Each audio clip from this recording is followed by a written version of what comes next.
ಮೊದಲನೇ ಹಂತದಲ್ಲಿ ಹೋದ್ರೆ ಇವತ್ತೇ ಮಾಡಿಸಿ 38 ತಿಂಗಳು ಅಂದ್ರೆ ನೀವು ಕಾರಣ. ಸರ್ಕಾರ ಕಾರಣ ನಾವಲ್ಲ. ಇಲ್ಲ ಇಲ್ಲ 2 ವರ್ಷಗಳಿಂದ ಅವರ ಬೇಡಿಕೆ ಅವರು ಇವತ್ತು ಬೀದಿ ಹಿಡಿದಿದ್ದಾರೆ. ಇವತ್ತು ಎಲ್ಲ ಇಲಾಖೆಗಳು ಬೀದಿ ಬರನ್ ಮಾಡಿದ್ದಾರೆ. ಈ ಸರ್ಕಾರ ಅಂದ್ರೆ ವಿವಾದ, ಸರ್ಕಾರ ಅಂದ್ರೆ ಹಗರಣ, ಸರ್ಕಾರ ಅಂದ್ರೆ ಭ್ರಷ್ಟಾಚಾರ, ಸರ್ಕಾರ ಅಂದ್ರೆ ಬೆಲೆ ಏರಿಕೆ.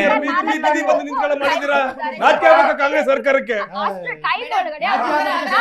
ನೋಡಿ ಎಲ್ಲ ಮೀಡಿಯಾಗಳಲ್ಲಿ ನೋಡ್ತಾ ಇರ್ತೀವಿ, ಕಾಂಗ್ರೆಸ್ ಎಲ್ಲ ವಕ್ತಾರು ಹಿಂಗೆ ಮಾಡ್ತಾರೆ. ಕೇಳಿಸ್ಕೊಳ್ಳೋ ತಾಳ್ಮೆಲೆ ಮೇಡಮ್ ಕೆಬಿ ನೌಕರಿಗೆ ಒಬ್ಬ ಸಾಮಾನ್ಯ ಹೇಳ್ತೀವಲ್ಲ ಕಾಲ್ ಡ್ರೈವರ್ಗೆ ಅಲ್ಲ, ನ್ಯಾಯ ಕೇಳಕ್ ಬಂದವ್ರಿಗೆ ಸಮಸ್ಯೆನ ಕೇಳಕ್ಕೆ, ಸಮಸ್ಯೆ ಹೇಳಕ್ಕೆ ಸ್ವಾತಂತ್ರ್ಯ ಇಲ್ಲ ಸರ್. ಸಮಸ್ಯೆನ ಹೇಳಕ್ಕೆ ಸ್ವಾತಂತ್ರ್ಯ ಇಲ್ಲ. ಸಮಾನತನ ಇದು. ಸಮಸ್ಯೆ ಹೇಳಕ್ಕೆ ಕಾಂಗ್ರೆಸ್ ಸರ್ಕಾರದಲ್ಲಿ ಇಲ್ಲ.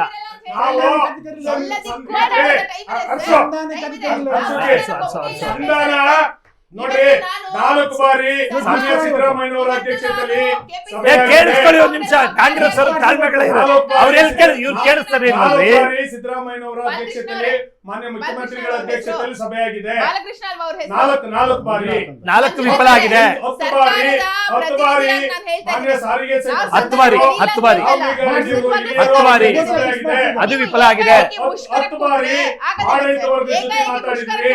ನಾವು ಎಲ್ಲ ಸಂಧಾನವನ್ನ ಮಾಡೋದು ಬಿಟ್ಬಿಟ್ಟು ನಾವು ಅನಿವಾರ್ಯ ಎಲ್ಲ ಸಂಧಾನವನ್ನ ಮಾಡೋದು ಬಿಟ್ಬಿಟ್ಟು ಮುಷ್ಕರಕ್ಕೆ ಬಂದಿಲ್ಲ. ಎಲ್ಲ ಸಂಧಾನವನ್ನು ಮಾಡೋದು ಬಿಟ್ಟು ಮುಷ್ಕರಕ್ಕೆ ಬಂದಿಲ್ಲ. ನಾವು ಎಲ್ಲ ಸಂಧಾನಗಳನ್ನ ಮಾಡಿದೀವಿ. ಈಗ ಉತ್ತರ ಕೊಡ್ತಾ ಇದ್ದೀವಿ. ಇಲ್ಲ ಅವ್ರಿಗೆ ದಯಮಾಡಿ ಕೇಳಿ. ಅವ್ರು ಮೇಡಮ್ ಅವ್ರು ಏನ್ ಹೇಳೋದು, ಸಂಧಾನಕ್ಕೆ ಇದ್ ಮಾಡ್ಬೇಕು, ನಾವು ಸಂಧಾನಕ್ಕೆ ಸದಾ ಸಿದ್ಧ. ಆಯ್ತಾ ಮೇಡಮ್? ನಾವು 29/1/2020 ಇತ್ತೀಚಿಂದ ಹೇಳ್ತಾ ಇದ್ದೀರಿ. 26ರಂದು ನಾವು ಬೆಂಗಳೂರು ಚಲೋ ಮಾಡ್ತೀವಿ ಅಂತ ಹೇಳಿದ್ವಿ. ಸಂಗಾತಿ ಹಿರಿಯ ಸಂಗಾತಿ ಅನಂತಸುಬ್ರಾ ಅವರು ನಿಧನರಾದರು. 28ನೇ ತಾರೀಕು ಮುಂದೂಡಿ ಮತ್ತೆ ಪುನಃ 3ನೇ ತಾರೀಕು ಸಭೆ ಸೇರಿ ಮಾನ್ಯ ಸಚಿವರಿಗೆ ನಾವು ಪುನಃ 19/2/2026 ಬೆಂಗಳೂರು ಚಲೋ ಮಾಡ್ತಾ ಇದ್ದೀವಿ. ನೀವು ಹಲವು ಬಾರಿ ಬೇಡಿಕೆಗಳ ಬಗ್ಗೆ ಮಾತನಾಡಿದ್ದೀರಾ, ಕೂಡಲೇ ಮಾತುಕತೆ ಕರೆದು ಇದನ್ನು ಇತ್ಯರ್ಥ ಮಾಡಬೇಕು ಅಂತೇಳಿ ತಮ್ಮಲ್ಲಿ ಮನವಿ ಮಾಡ್ತೀವಿ ಅಂತ ಕಳಿಸ್ಕೊಟ್ಟಿದ್ದೀವಿ. 19/2 ನಾವು ಕೊಟ್ಟಿರೋದು 3/2ರಲ್ಲಿ ಇಷ್ಟು ದಿವಸ ಆಗಿದೆ. ಈ ಮಧ್ಯೆ ಮಾತುಕತೆ ಆಡ್ಲಿಕ್ಕೆ ಸಾಧ್ಯ ಆಗ್ತಾ ಇರಲಿಲ್ವಾ? ಒಂದು. ಆಮೇಲೆ ನಾವು ಏಕಾಏಕಿ ಮುಷ್ಕರಕ್ಕೋ ಮತ್ತೊಂದಕ್ಕೋ ಹೋಗಿದ್ರೆ ಅದು ಈ ನಾಡಿನ ಜನತೆಗೆ ಅನಾನುಕೂಲ ಆಗುತ್ತೆ ಅನ್ನುವಂಥ ಕಾರಣದಿಂದ 1/1/24ರಿಂದ ನಾವು 10 ಬಾರಿ ಪ್ರತಿಭಟನೆಗಳು ಮಾಡಿದ್ದೀವಿ. ವಿಧಾನಸೌಧ ಚಲೋ ಮಾಡಿದ್ದೀವಿ, ಬೆಳಗಾಂ ಚಲೋ ಮಾಡಿದ್ದೀವಿ. ಮತ್ತು ಮುಷ್ಕರ ಇವ್ರಾಗ್ಲೇ ಹೇಳಿದ್ರು ನಿಮ್ ಗಮನಕ್ಕೆ 31 ಯಾವ ಪರಿಹಾರನೂ ಕೊಟ್ಟಿಲ್ಲ ರೀ.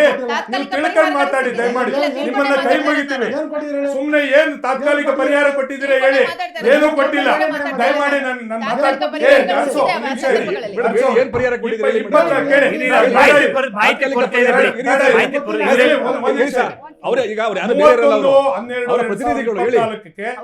ಮುಷ್ಕರ ಡಿಸೆಂಬರ್ ಕೊನೆಗೆ ಮುಷ್ಕರ ಮಾಡಬೇಕು ಅಂತ ಹೇಳಿ ನಾವು ಮಾನ್ಯ ಮುಖ್ಯಮಂತ್ರಿ ಅವರಿಗೆ ಪತ್ರ ಕೊಟ್ಟು ಬೆಳಗಾಂ ಚಲೋಗಿ ಹೋದ್ವಿ.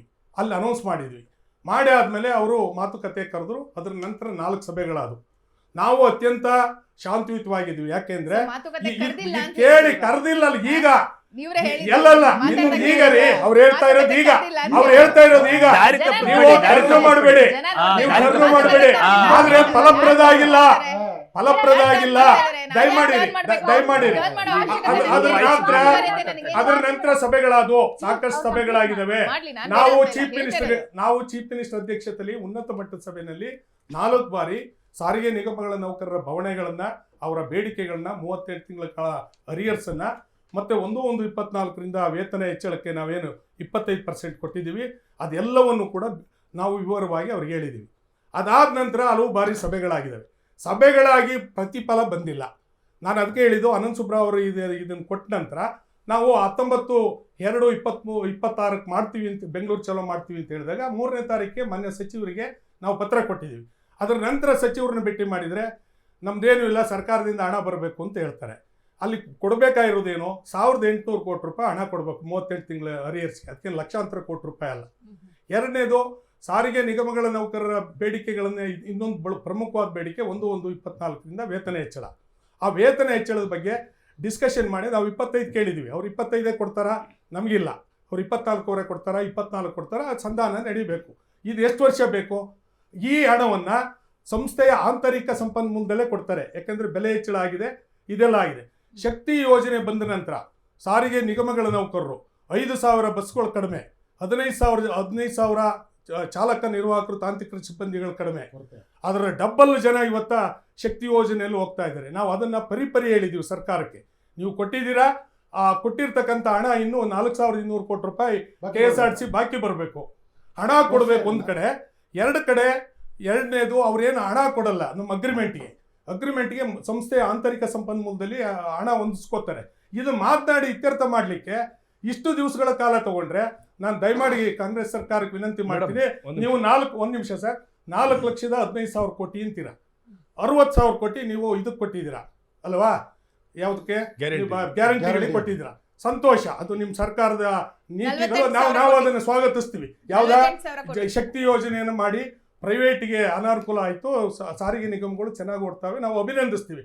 ಅದೇ ಸಂದರ್ಭದಲ್ಲಿ ಆ ಸಂಸ್ಥೆಯಲ್ಲಿ ಹಗಲು ರಾತ್ರಿ ದುಡಿತಕ್ಕಂಥ ನೌಕರರಿಗೆ ನೀವು ಅವ್ರಿಗೆ ವೇತನ ಕೊಡೋದಿಲ್ಲ, ಅವ್ರು ದುಡಿದು ಬಿಟ್ಟಿರ್ತಕ್ಕಂಥ ಹಣವನ್ನು ನೀವು ಕೊಡೋದಿಲ್ಲ ಅಂತ ಹೇಳಿದ್ರೆ ಏನರ್ಥ?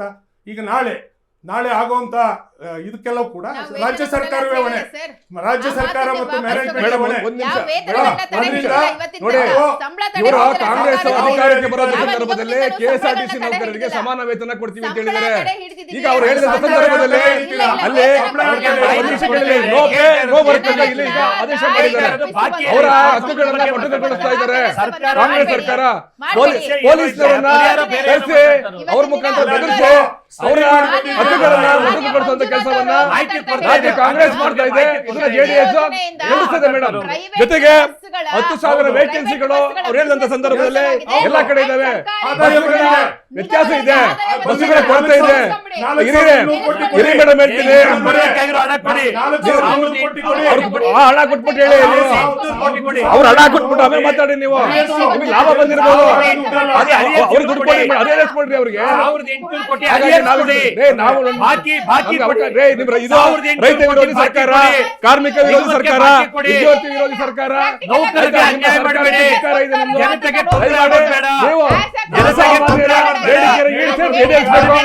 ತೊಂದರೆ ಆಗ್ದಂಗೆ ಈ ಸರ್ಕಾರ ಗಮನ ಹರಿಸಬೇಕು.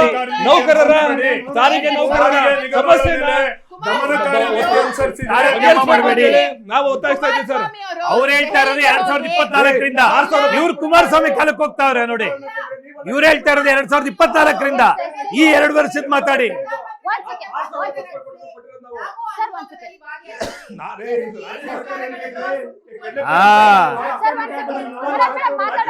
ಬಿಡಿ, ರಾಜೀನಾಮೆ ಕೊಡಿ. ಸಾಮೂಹಿಕ ಪ್ರಧಾನಮಂತ್ರಿನೇ ನಡೆಸ್ತಾರೆ ರಾಜ್ಯನ. ರಾಜೀನಾಮೆ ಕೊಡಿ, ಪ್ರಧಾನಮಂತ್ರಿ ಅವರೇ ರಾಜ್ಯ ನಡೆಸ್ತೆ ಕೊಡಿ. ನಾವು JDS